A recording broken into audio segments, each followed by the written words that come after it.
Assalamualaikum warahmatullahi wabarakatuh. Perkenalkan, nama saya Muhammad Andriansyah dengan NIM 52012300002 dengan prodi Teknik Elektro dengan mata kuliah Literasi Digital dan kelas B. Saya di sini video tentang teknologi digital ini untuk persiapkan tugas mata kuliah Literasi Digital.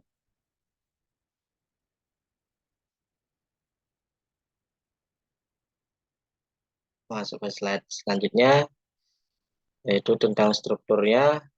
Teknologi digital, yaitu ya ada di situ pengertian teknologi digital, ada di situ juga sejarah teknologi digital dan transmisi data dan penyimpanan data. Pengertian teknologi digital. Teknologi digital adalah teknologi yang tidak lagi menggunakan tenaga manusia atau manual, tetapi cenderung pada sistem pengoperasian yang otomatis dengan sistem komputerisasi atau format yang dapat dibaca oleh komputer.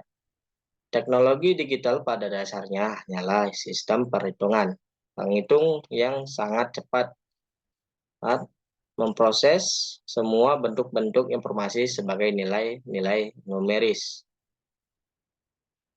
Sejarah teknologi digital bernama perkembangan komputer. Pengolahan data dengan komputer dikenal dengan nama pengolahan data elektronik atau disingkat PDI atau Electronic Data Processing atau IDV. Pengolahan data merupakan manipulasi dari data ke dalam bentuk yang lebih berguna dan lebih berarti berupa informasi dengan menggunakan suatu alat elektronik, yaitu komputer.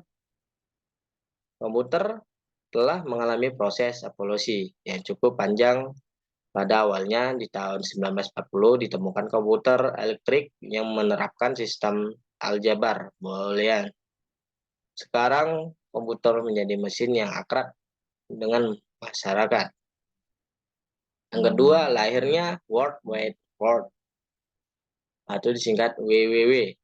Awalnya web bermula di European Laboratory for Parsley Physics atau disingkat dengan CERN di kota Geneva dekat perbatasan antara Perancis dengan Swiss.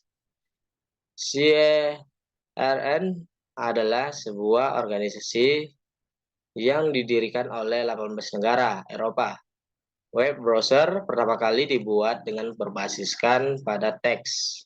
Untuk menyatakan suatu link dibuat sebarisan nomor yang mirip dengan suatu menu.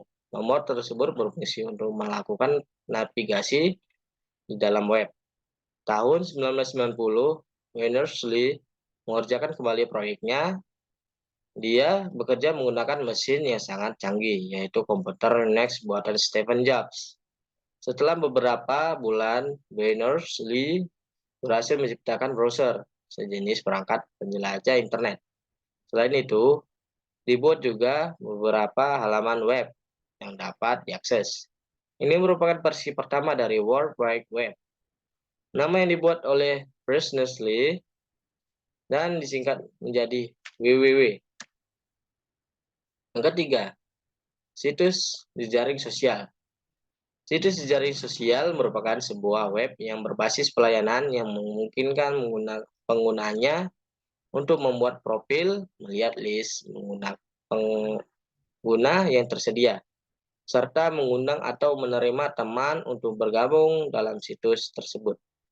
Situs jejaring sosial ini muncul pertama kali di tahun 1997. Selanjutnya, di tahun 2000-an, mulai bermunculan situs-situs pertemanan.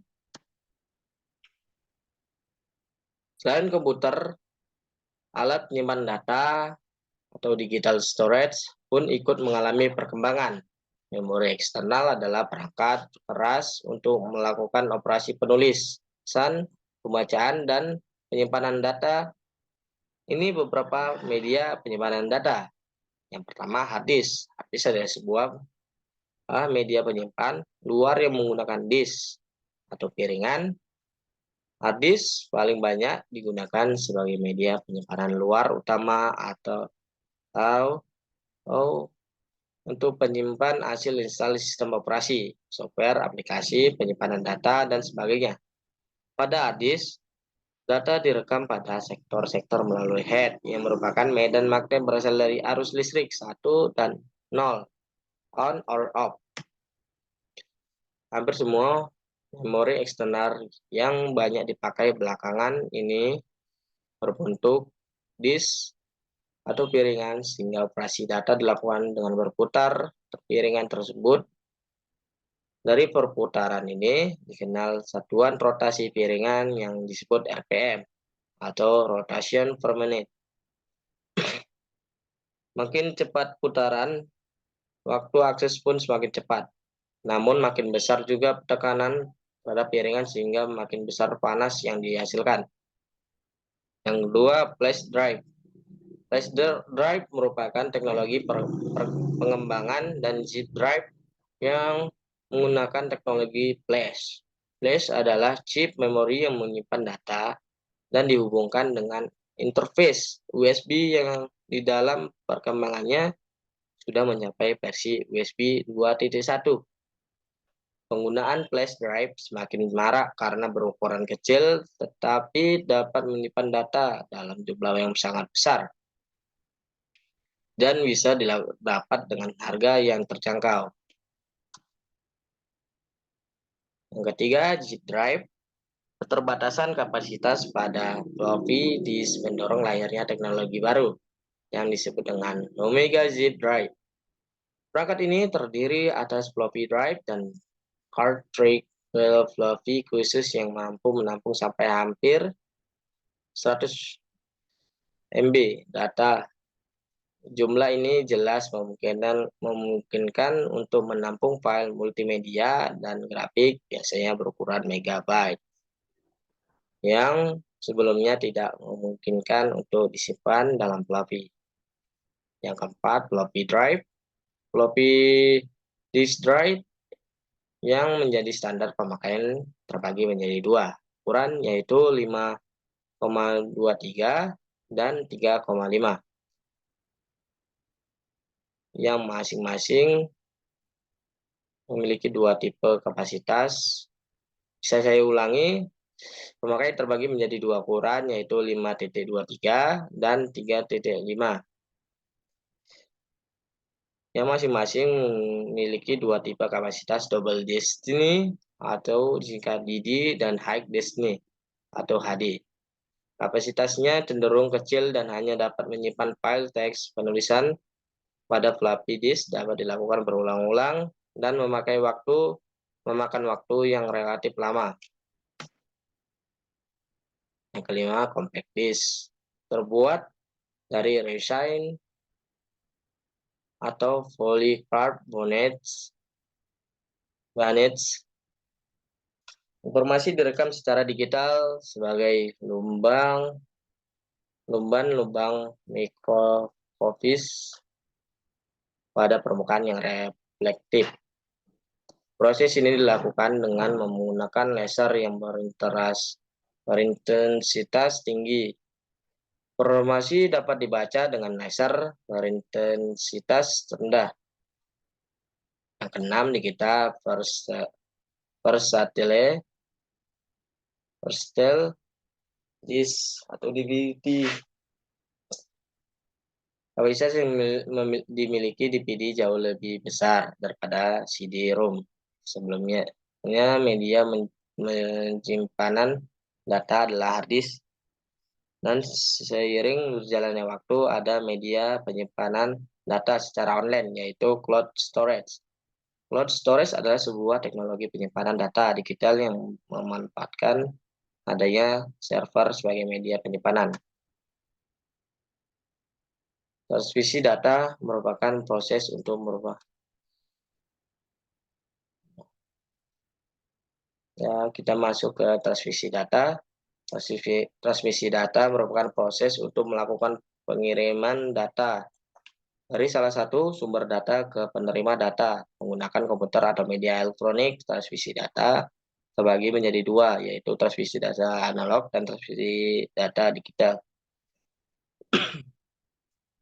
Yang pertama, sinyal analog bisa disebut juga broadband adalah gelombang-gelombang elektronik yang bervariasi dan secara kontinu ditransmisikan melalui beragam media bergantung frekuensinya. Sinyal analog dapat diubah menjadi sinyal digital dengan dimodulasi terlebih dahulu.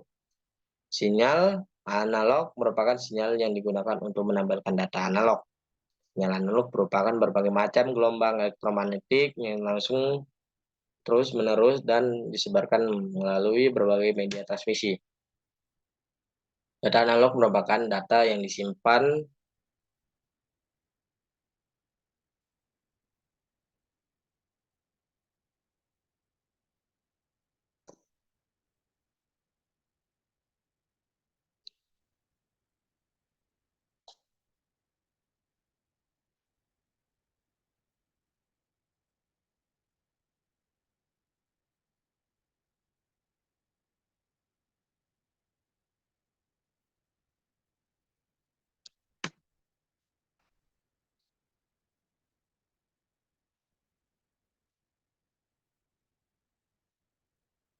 ada kesalahan teknis laptop saya. Baik, saya akan melanjutkannya. Data analog merupakan data yang diimplikasikan melalui ukuran fisik serta memiliki nilai berulang secara terus-menerus. Dalam beberapa interval, data analog menepati spektrum frekuensi yang terbatas, contohnya suara, radio, dan televisi. Sinyal yang kedua, sinyal digital. Sinyal digital merupakan sinyal untuk menampilkan data digital. Dari digital merupakan data yang memiliki deretan nilai yang berbeda dan memiliki cara tersendiri, misalnya teks, bilangan, bulat, dan karakter lainnya. Ada beberapa masalah dalam data digital. Data dalam bentuk karakter yang dapat dipahami manusia tidak dapat langsung ditransmisikan langsung dalam sistem komunikasi. Data tersebut harus ditransmisikan dalam bentuk biner terlebih dahulu atau bilangan 0 dan 1. Jadi data itu ditransmisikan dalam bentuk deretan bit.